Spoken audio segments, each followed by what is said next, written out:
तकरीबन 11% वोट औसतन 9 बजे तक हुए हैं, जो पहले 2 घंटे में पड़े हैं। हालांकि अब तक 3 घंटे हो चले हैं, लेकिन 11% वोट औसतन। कई जगहों पर 9%, कई जगहों पर 12% तक हुए हैं वोट, लेकिन कुल मिला के 11% वोटिंग इस दौर में हो चुकी है। इसका मतलब है रफ्तार बहुत तेज है और ख़ास तौर पर अपने अपने क्षेत्र में उम्मीदवार लगातार दौरा कर रहे हैं। जिन क्षेत्रों में वो चुनाव लड़ रहे हैं, चाहे पश्चिम बंगाल में हो, चाहे उत्तराखंड में हो, चाहे हिमाचल में हो और चाहे यूपी के अमेठी में हो।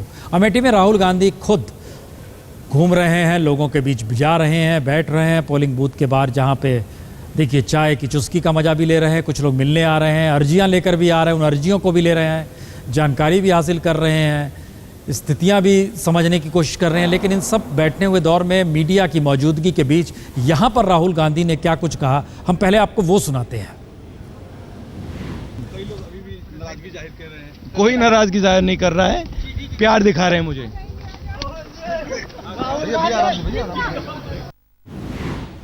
कनिष्क सिंह साथ में मौजूद, लगातार जैसे ही उतरे हवाई अड्डे पर फुर्सतगंज में, उसके बाद से कनिष्क सिंह लगातार उनके साथ घूम रहे और लगातार उनके साथ उनकी मौजूदगी हमेशा से रही है। सलाहकार के तौर पे उनकी पहचान भी है राहुल गांधी के साथ। लेकिन राहुल गांधी जिस तरीके से अमेठी की गलियों में उन्हें घूमना पड़ रहा है, क्या इस दौर में जिस तरीके से सड़क किनारे बैठकर चाय पीना पड़ रहा है, क्या ये माना जाए कि आम आदमी की राजनीति को लेकर पहली बार दिल्ली में जो परिणाम आए थे, राहुल गांधी ही पहले शख्स थे जिन्होंने कहा था उन्हें भी कुछ सीखना होगा। वो पहली स्थिति थी। दूसरी स्थिति में नरेंद्र मोदी आते हैं और जिस हंगामे के साथ वह पूरे की पूरे राजनीतिक प्रचार को हड़प लेते हैं, ऐसे में राहुल गांधी कल पहली बार नजर आए जब वो नकल कर रहे थे नरेंद्र मोदी के भाषण देने के तरीके की। ये सारी परिस्थितियां बताती है कि कहीं ना कहीं आम लोगों से कैसे जुड़ा जाए, सरोकार कैसे बनाए जाएं और किस तरीके से विरोधियों पर निशाना साधा जाए, उसके तरीके भी राहुल गांधी अपने तरीके से ईजाद अमेठी में भी कर रहे हैं और तमाम जगहों पर भी कर रहे हैं। देखिए, तस्वीरें भी खिंचाई जा रही हैं, मुस्कुरा रहे हैं, लोगों के साथ खड़े हैं। ये सारी परिस्थितियां बताती हैं कि कहीं ना कहीं किसी ना किसी रूम में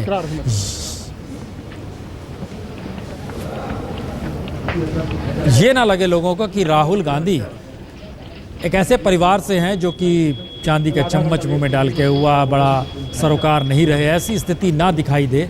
ये लगातार राहुल गांधी इसका जिक्र करते रहे हैं और इसको दिखलाने की कोशिश भी करते रहे हैं। और ये बात बार बार आई है कि बीते 5 बरस में राहुल गांधी ने राजनीतिक दौर में जितनी राजनीति की है, सड़कों पर घूम के अलग अलग जगहों पर जाके, उसमें इस बात का जिक्र वो बार बार करते थे कि दरअसल जिस बोतल में राजनीति बंद है उसकी ठेपी को हटा दीजिए और खोल दीजिए। इसका जिक्र वो अक्सर किया करते थे। तो ये अमेठी के सड़कों पर का नज़ारा है, पोलिंग बूथ पे घूमना है, बड़े बुजुर्गों से मिलना है, साथियों के साथ या हम उम्र के साथ चाय पीना है। वो समझ रहे हैं कि बूथ बूथ घूमेंगे तो इससे कहीं ना कहीं उत्साह भी होगा, डांडस भी बंधेगा, विश्वास भी आएगा, भरोसा भी जगेगा। वो सारी परिस्थितियाँ अमेठी में बनेंगी। ये वो परिस्थिति। रामकृपाल जी, आप एक चीज़ का जिक्र कर रहे थे कि लगातार जिस तरीके की राजनीति राहुल गांधी ने सक्रिय तौर पर निभाई है, क्या ये माना जाए कि ये सक्रिय राजनीति मनमोहन सिंह की सरकार के लिए ढाल का काम नहीं कर पाई और एक ऐसी परिस्थिति में आके राहुल गांधी खुद फंस गए जहां पे यूपीए सरकार की कमजोरियां ही सामने आकर खड़ी हो गई और इनकी अपनी सक्रियता कोई लाभ नहीं पहुंचा पाई? सही प्रसून जी, आप सही कह रहे हैं। देखिए, यूपीए के खिलाफ जो माहौल है, अगर मैं उसको एक लाइन में कहूँ, उसका कारण सिर्फ एक था, किसी भी कीमत पर सरकार में बने रहने की कीमत चुकानी पड़ रही यूपीए को। और एक ऐसी कीमत है ये कि जिसको राहुल के तमाम प्रयासों के बावजूद उसकी कीमत नहीं चुकाई जा सकती, क्योंकि किसी भी हर कीमत पर सत्ता में बने रहेंगे कि कीमत चुका रहे हैं। आप याद कीजिए, यूपीए पहले में मनमोहन सिंह ने एक सिंबल दिया था कि छोड़ दूंगा कुर्सी, और जनता ने उससे ज़्यादा सीटें देके उनको दोबारा भेजा। लेकिन इस बार डिक्टेशन दे रहे हैं आप रेल मंत्री को कि ऐसा बजट बनाओ, उसने वैसे ही बजट बनाया। और जब उनके पार्टी के हुक्मरान ने कहा कि इस आदमी को निकाल दो, क्यों बजट बनाया, तो आपने उसको निकाल दिया। सीधी एक बात है, आप क्या मैसेज दे रहे हैं? तो राहुल जो काम कर रहे थे और जो सरकार काम कर रही थी, दोनों में ज़मीन आसमान का अंतर था।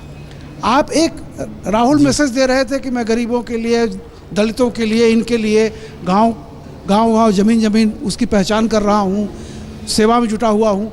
दूसरी तरफ यूपीए क्या कर रही थी, किसी भी कीमत पर पावर नहीं छोड़नी है, और एक ऐसे आदमी को निकाला जिसको आप डिक्टेशन दे रहे हैं। अरे कह देते कि भाई नहीं निकालूंगा, आप मैं नौकरी छोड़ देता हूँ, मैं ये पद छोड़ देता हूँ, प्रधानमंत्री की पोजीशन छोड़ देता हूँ।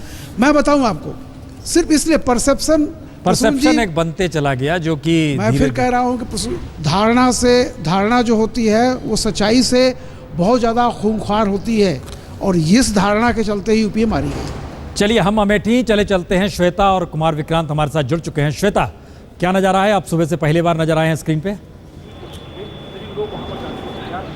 प्रसून जी, जहां पर ये रामनगर में मैं इस वक्त मौजूद हूं, जहां पर अमेठी के राजा का इंतजार सब कर रहे थे कि आएंगे वोट डालने, वो तो उनको देख लें एक बार। लेकिन यहाँ पर गड़बड़ी ज्यादा थी कि इस गांव में जितनी आबादी है उसमें से करीब 1/3 ऐसे लोग हैं जिनके बूथ को करीब 7-8 किलोमीटर दूर कर दिया गया है। तो यहाँ जो गहमा गहमी नजर आ रही है वो सिर्फ कुछ देर के लिए नारेबाजी हुई अमेठी के राजा के स्वागत के लिए, और उसके बाद से महिलाएं जो घर का काम करके पहुंची हैं यहाँ पर, वो कर रही हैं, डाल रही हैं वोट। और यहाँ पर कमांडो दस्ते के जवान अब नजर आ रहे हैं हमें प्रसून, यानी कि हम थोड़ा सा संकेत ले रहे हैं कि राहुल गांधी जो किसी भी बूथ पर घूम रहे हैं अमेठी के भीतर, तो ऐसी यहाँ पर लोगों को लग रहा था, ऐसे आसार लग रहे थे कि राहुल गांधी यहाँ पर भी पहुंच सकते हैं। हालांकि किसी को तय कार्यक्रम के तहत कुछ नहीं बताया गया है। जी, घूम रहे हैं अमेठी में लगातार। कुमार विक्रांत, चाय पी रहे थे, सड़क किनारे बैठकर पोलिंग बूथ में घूम रहे थे, फोटो खिंचा रहे थे, हाथ मिला रहे थे, वो सब काम कर रहे थे जो लगता है काम शख्स कोई करता है। ये अंतर आया है या अंतर था पहले से? जी, जैसे कृपाल जी कह रहे थे, वो बहुत महत्वपूर्ण है कि सरकार कुछ कर रही थी, राहुल कुछ कर रहे थे, और राहुल जो कर रहे थे वो सरकार पर नहीं आ पा रहा था। ये एक लगातार परेशानी रही है कांग्रेस पार्टी की, और आप कह सकते हैं कि वही 10 सालों की एंटी इनकम्बेंसी, वही महंगाई और भ्रष्टाचार के मुद्दे, ये वो चीजें हैं जिसने परेशान किया है कम से कम गांधी परिवार को यहाँ पर। जैसा मैंने कहा कि प्रियंका गांधी ने आज सुबह अपील करी, अपने कार्यकर्ताओं को बताया है कि मैं दुखी हूं, मैं वहां पर नहीं आ पाई चुनाव आयोग के नियमों की वजह से, इसलिए राहुल गांधी वहां पर हैं, आप वोट करिए, और जो दुष्प्रचार हुआ है उससे मैं भी दुखी हूं, आप भी दुखी हैं। तो ये एक मार्मिक और भावुक अपील प्रियंका गांधी ने करी है। और राहुल गांधी लगातार 2004 में, इसके पहले जब वो चुनाव पहली बार लड़े थे अमेठी से, तब वो बूथ घूमे थे, और 10 सालों बाद वो फिर बूथ घूम रहे हैं। और मैं इस समय तिलोई एक जगह है यहाँ पर अमेठी में, जहाँ कूरा विधानसभा क्षेत्र है, यहाँ पर मैं हूँ, और यहाँ पर राजेश पांडे जो कि राहुल गांधी के साथ पूरे बूथ में घूमे हैं, और इनसे राहुल गांधी ने बात भी की है। पूछते हैं जरा इनसे कि क्या बात की है, क्या कहा राहुल गांधी ने आपसे? राहुल भैया ने कहा है कि सभी वोटों को आप निकालिए, सभी कोई भी व्यक्ति ऐसा ना बाकी रहे कि जो वोट न डाले यहाँ पे, और पार्टी ने यहाँ पे काम किया है। वोट ना डाले मतलब वोट डाल दे, किसी को भी डाल दे? नहीं, किसी को क्यों, कांग्रेस पार्टी के लिए वोट डाले हो। कांग्रेस पार्टी ने यहाँ विकास कार्य किया है, ट्रिपल आईटी जैसी। और राहुल ने क्या कहा? और राहुल जी ने कहा कि सभी जो विकलांग है, या सभी जो भी व्यक्ति हैं, सभी वहाँ यहाँ के वोट डालें, कांग्रेस पार्टी को वोट करें। कांग्रेस पार्टी के लिए राहुल गांधी ने राहुल गांधी ने इनसे यही कहा कि सबको निकालिए, यानी कहीं ना कहीं जोर देना पड़ रहा है, निकालना पड़ रहा है। 3,77,000 की जीत थी पिछली बार, वो घटती हुई दिखाई पड़ रही है। यहाँ लोग ये कहते हैं जीत का अंतर शायद गांधी परिवार उतना ना बना पाए। और दूसरी अहम बात ये कि पहली बार प्रसून जी, स्मृति ईरानी, कुमार विश्वास जैसे उम्मीदवार है जिनको कि जाना जा रहा है अमेठी में कि हाँ राहुल गांधी के सामने लड़ाई है। और मोदी ने 5 तारीख को यहाँ रैली भी की है, जिसकी वजह से राहुल गांधी 10 तारीख को बनारस जा रहे हैं चुनाव प्रचार करने। तो ये काफी कुछ दिख रहा है कि जो 2014 की लड़ाई है वो 2004 से मुश्किल है। 2004 में जरूर आप कह सकते हैं कि सोनिया गांधी ने कांग्रेस पार्टी में विरासत तय की थी कि राहुल गांधी अमेठी से लड़ेंगे, राजीव गांधी की सीट पर सोनिया ने सीट खाली की थी।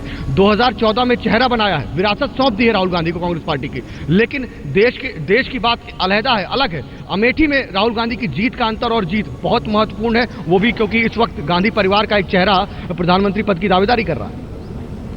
श्वेता, बहुत 50% से कम वोट पड़े थे पिछली बार, लेकिन जितने पड़े थे उसके 72% वोट राहुल गांधी के हिस्से में गए थे। आप जहां पर हैं, क्या वहां पर वोटरों की भागीदारी बड़ी तादाद में है या कम है, क्या स्थिति है?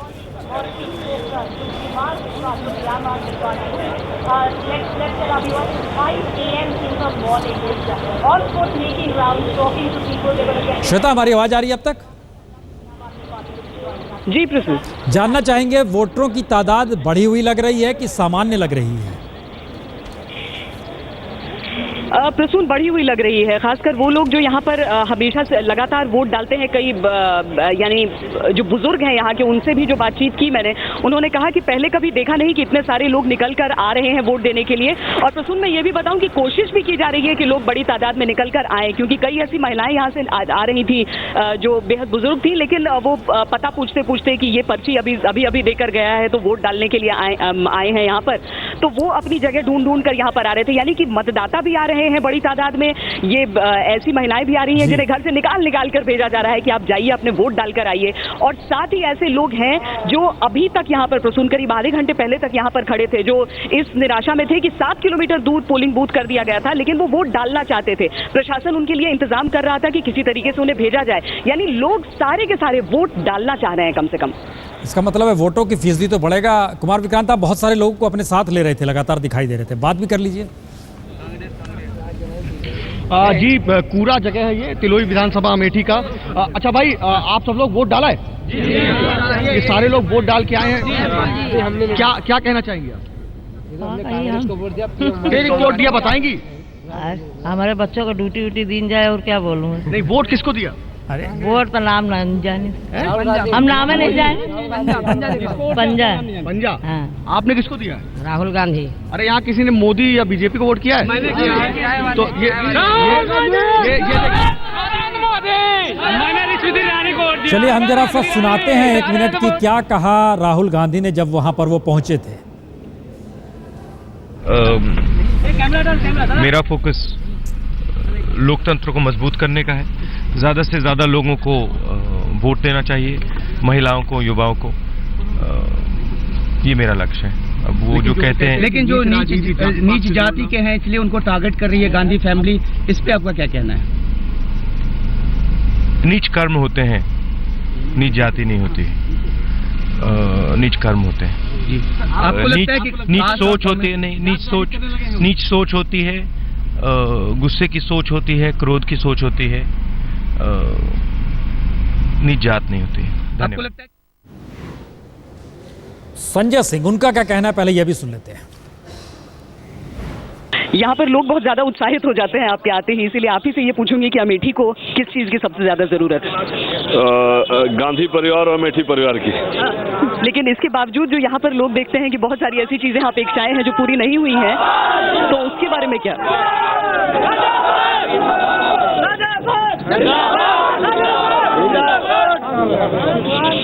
What did you ask? मैं ये कह रही हूँ कि इस दफा जिस तरह का यहाँ पर कॉन्टेस्ट शुरू हो गया है, लोग अचानक हॉटबेड हो गई है अमेठी, तो उस चीज को देखकर नहीं लगता है कि गुंजाइश थी? लोगों ने और गांधीज ने इतना आकर्षक कर दिया है कि सभी यहाँ पहुँचते हैं, और आप लोग जब रहते हैं तो वो जरूर आते हैं। और यहाँ पर अमिता जी, राहुल जी को क्यों जरूरत पड़ी आने की? किस चीज की? अभी तक नहीं आते।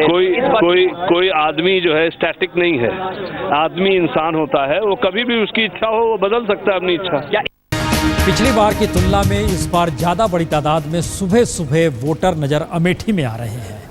पिछली बार की तुलना में कहीं ज्यादा तेजी से पहलकदमी राहुल गांधी मतदान केंद्र पर घूम घूम कर वोटिंग की स्थिति को देख रहे हैं। पिछली बार से कहीं ज्यादा स्थिति में युवा तबका नारे भी लगा रहा है, बुजुर्ग पुरानी परिस्थितियों को भी टटोल रहा है, और त्रिकोणीय मुकाबले की स्थिति अमेठी के भीतर बनी है। पहली बार प्रधानमंत्री पद के उम्मीदवार के तौर पर बीजेपी की तरफ से किसी शख्स ने अमेठी जाकर सीधे सीधे अपनी राजनीति को एक धार देने की कोशिश भी किया। मोदी का जिक्र करें, ये सब कुछ अमेठी में हो रहा है। आलोक मेहता जी, क्या ये माना जाए कि राजनीति दरअसल एक ऐसे मुहाने पर आकर खड़ी हो गई है जहां अब गांधी परिवार का औरा खत्म हो रहा है, या फिर राजनीति एक ऐसी धार खोज रही है जहां उस धार पर गांधी परिवार को लेना जरूरी है? देखिए, औरा तो नहीं खत्म हो रहा है, क्योंकि कांग्रेस के पास कोई बहुत बड़ा विकल्प ऐसा नहीं है जिसको नेतृत्व कह सके। लेकिन ये सही है कि धार मनमोहन सिंह की उसमें जो कुंद हो गई थी, कांग्रेस की धार कहें, गांधी परिवार की, जिसके लिए जानी जाती थी टकराव मोल लेने की, जैसा पहले भी मैं आपके साथ कर चुका कि मनमोहन सिंह कहते भाई मैं टकराव नहीं मोल लेना चाहता, न वो प्रसून जी से मोल लेना चाहते थे, न अडवाणी से, न मोदी से। उसका खामियाजा भी सरकार और पार्टी को भुगतना पड़ा है, और अब केवल टकराव के बल पर ही, चाहे वो चुनाव का हो या उसके बाद चुनाव के बाद हो, सत्ता में रहकर हो या प्रतिपक्ष में रहकर हो। अब धार के बिना, चाहे जैसे प्रियंका का टोन आप देखें तो राहुल से ज़्यादा तीखा है, सोनिया गांधी का भी तीखा था, और राहुल को भी देर सवेर तीखा होकर के कुछ कोशिश की उन्होंने, लेकिन जो धार दिखाई देती थी, तो मुझे लगता है मुकाबला धार का है। तलवार की धार पर तो चलना ही है, चाहे वो हो या मोदी जी हों। चलिए, 2014 के चुनाव की ये पहचान बनती चली जा रही है कि किसकी जुबान में कितनी धार है।